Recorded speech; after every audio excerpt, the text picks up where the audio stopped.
নমস্কার বন্ধুরা, পূর্বাস কিচেনে আবারও একটি নতুন রেসিপিতে আপনাদের সবাইকে স্বাগত জানাই। আজকে আমি একদম রেস্টুরেন্ট স্টাইল চিলি পনির রেসিপিটি আপনাদের সঙ্গে শেয়ার করব। আশা করছি আজকের রেসিপি আপনাদের ভালো লাগবে। তো বন্ধুরা, স্কিপ না করে সম্পূর্ণ ভিডিওটি দেখার অনুরোধ রইল। তো চিলি পনির বানানোর জন্য আমি 600 গ্রাম মতো পনির নিয়েছি আর পনিরগুলোকে এরকম ট্রায়াঙ্গেল শেপে কেটে নিচ্ছি। আপনারা আপনাদের পছন্দ মতো শেপে পনিরগুলো কেটে নেবেন।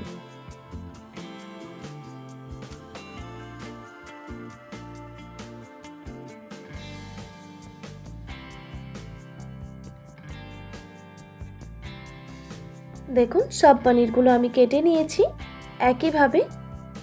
আর চিলি পনির বানানোর জন্য একদম ফ্রেশ পনিরটাই ব্যবহার করবেন। এরপর একটা মিক্সিং বোলে আমি পনিরগুলোকে নিয়ে নিলাম। এরপর দিয়ে দিচ্ছি সামান্য পরিমাণে নুন, আর দিয়ে দিলাম কালারের জন্য 1 টিস্পুন মতো কাশ্মীরি লঙ্কার গুঁড়ো, আর দিয়ে দিচ্ছি 1 টেবিল চামচ শেজওয়ান সস। তবে এটা পুরো অপশনাল, আপনাদের কাছে যদি এটা না থাকে তাহলে এখানে আপনারা রসুন বাটাও ব্যবহার করতে পারেন। এবার উপকরণগুলোকে খুব ভালোভাবে মিক্স করে নিতে হবে, আর এইভাবেই মিক্স করে নিতে হবে। খেয়াল রাখবেন পনিরগুলো যেমন ভেঙে না যায়। এরপর একটা প্লেটের মধ্যে আমি কর্নফ্লাওয়ার নিয়েছি।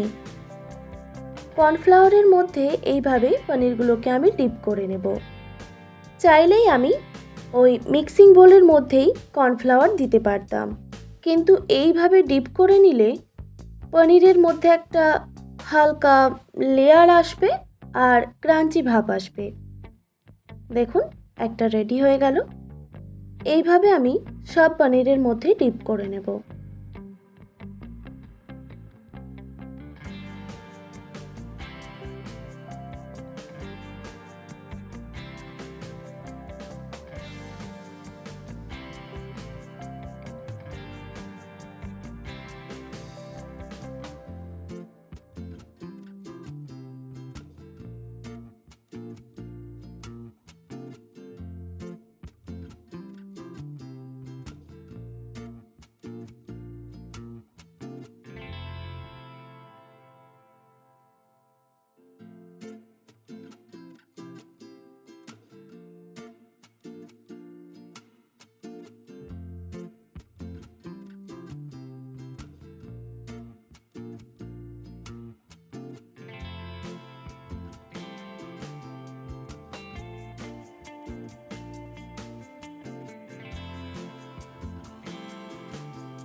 তো দেখুন বন্ধুরা, সব পনিরগুলো আমি এইভাবে কর্নফ্লাওয়ারের মধ্যে ডিপ করে নিয়েছি। এবার এইগুলোকে ভেজে নিতে হবে। সেই জন্য কড়াইতে আমি সাদা তেল গরম করতে বসিয়ে দিয়েছি। এবার গ্যাসের ফ্লেমটা হাই রেখে পনিরগুলোকে ভেজে নিতে হবে। সব পনিরগুলো একবারে ভাজা হবে না, তাই আমি 2 থেকে 3টে ব্যাচে পনিরগুলোকে ভেজে নেব।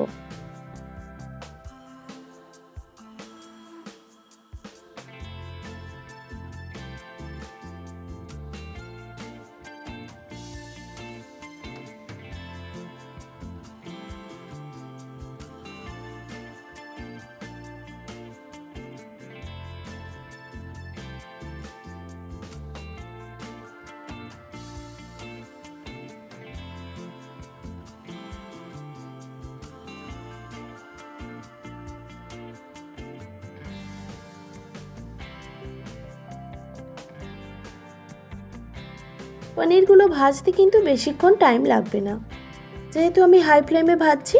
সেই জন্য এইভাবে একটু নাড়াচাড়া করে নিলেই দেখবেন হালকা ব্রাউন কালার এসেছে। তখনই পনিরটাকে তুলে নিতে হবে, এর থেকে আর বেশি ভাজবো না।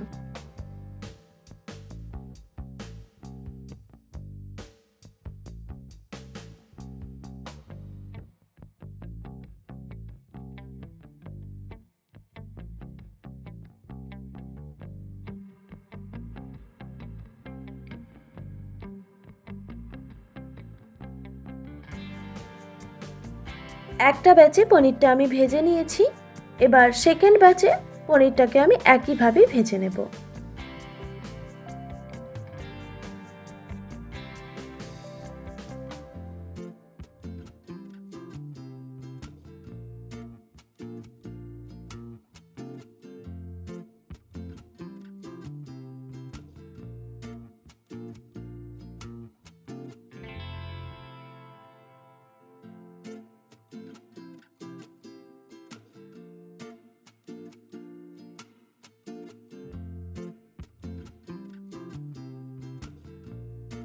এই পনিরগুলো আমি হালকা ব্রাউন কালার করে ভেজে নিয়েছি।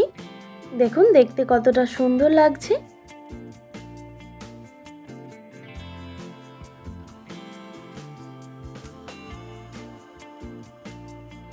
এবার একইভাবে আমি বাকি পনিরগুলোকেও ভেজে নেব।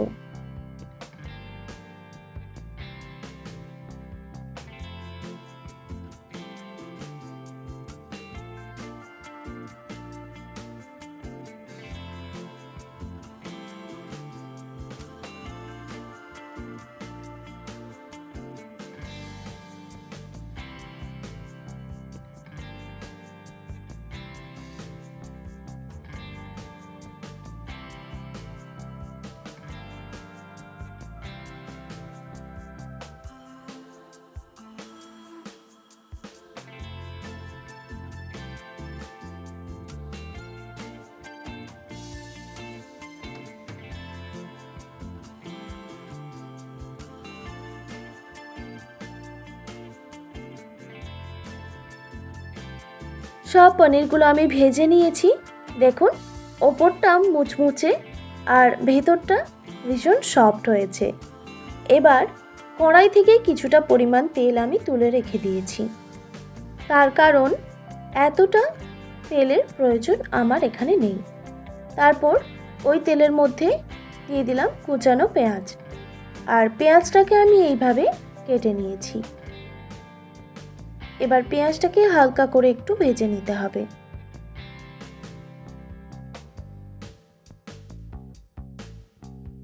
পেঁয়াজটা হালকা করে ভাজা হয়ে গেলেই দিয়ে দিচ্ছি রসুন কুচি। এবার পেঁয়াজ আর রসুন হালকা করে ভেজে নিতে হবে।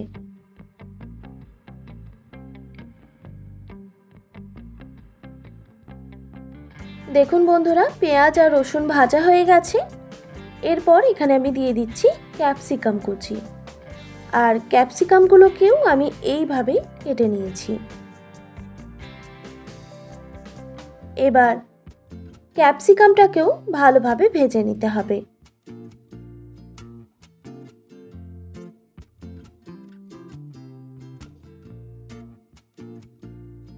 এরপর দিয়ে দিচ্ছি স্বাদমতো নুন। দেখুন বন্ধুরা, কিছুক্ষণ নাড়াচাড়া করে নেওয়ার পর ক্যাপসিকামটা ভাজা হয়ে গেছে। এরপর এখানে আমি কিছু সস অ্যাড করব।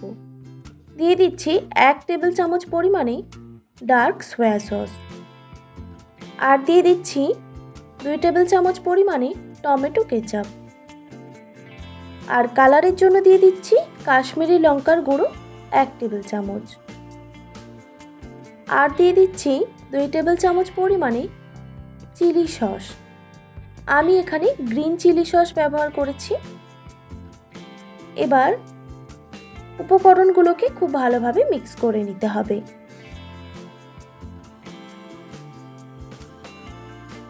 তো দেখুন বন্ধুরা, সব উপকরণগুলোকে আমি খুব ভালোভাবে মিক্স করে নিয়েছি।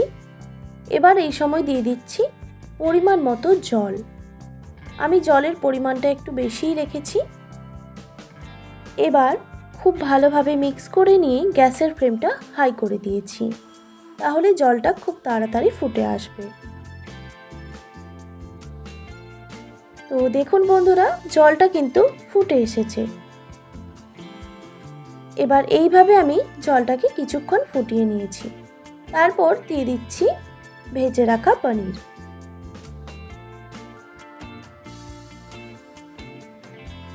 পনিরগুলোকে দেওয়ার পর আবারও ভালোভাবে নাড়াচাড়া করে নিতে হবে। এরপর দিয়ে দিচ্ছি 2 টেবিল চামচ পরিমাণে হোয়াইট ভিনিগার। চিলি পনির সাধারণত টক ঝাল মিষ্টি হয়, তাই টকের জন্য দিয়ে দিলাম ভিনিগার। তারপর আবারও ভালোভাবে মিক্স করে নিলাম। এবার গ্রেভির সঙ্গে প্রায় 1 মিনিটের মতো ফুটিয়ে নিতে হবে।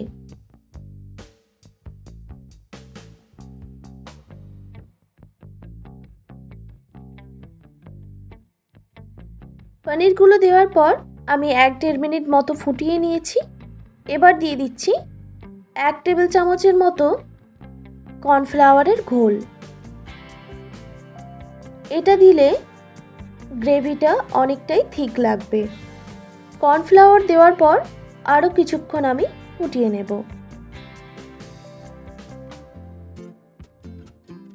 তারপর সবশেষে দিয়ে দিচ্ছি শেজওয়ান সস। এটা পুরো অপশনাল, যদি থাকে তাহলে দেবেন, আর না থাকলে স্কিপ করে দেবেন। তারপর আবারও ভালোভাবে মিক্স করে নিলাম।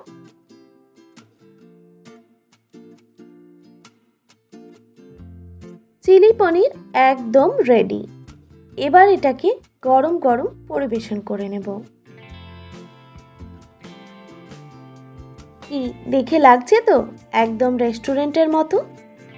বাড়িতে অবশ্যই একবার হলেও ট্রাই করে দেখবেন। আশা করি আজকের রেসিপি আপনাদের ভালো লেগেছে, আর ভালো লেগে থাকলে অবশ্যই একটি like, comment, share and subscribe করে দেবেন, আর পাশে থাকা বেল আইকনটিও প্রেস করে দেবেন। তাহলে নিত্য নতুন রান্নার ভিডিওগুলি আপনাদের কাছে পৌঁছবে। আর ফেসবুক থেকে দেখে থাকলে অবশ্যই পেজটিকে ফলো করে দেবেন। ভালো থাকবেন, সুস্থ থাকবেন। দেখা হচ্ছে নতুন কোনো রেসিপি নিয়ে। আর এতক্ষণ আমার সঙ্গে থাকার জন্য আপনাদের সবাইকে অনেক ধন্যবাদ।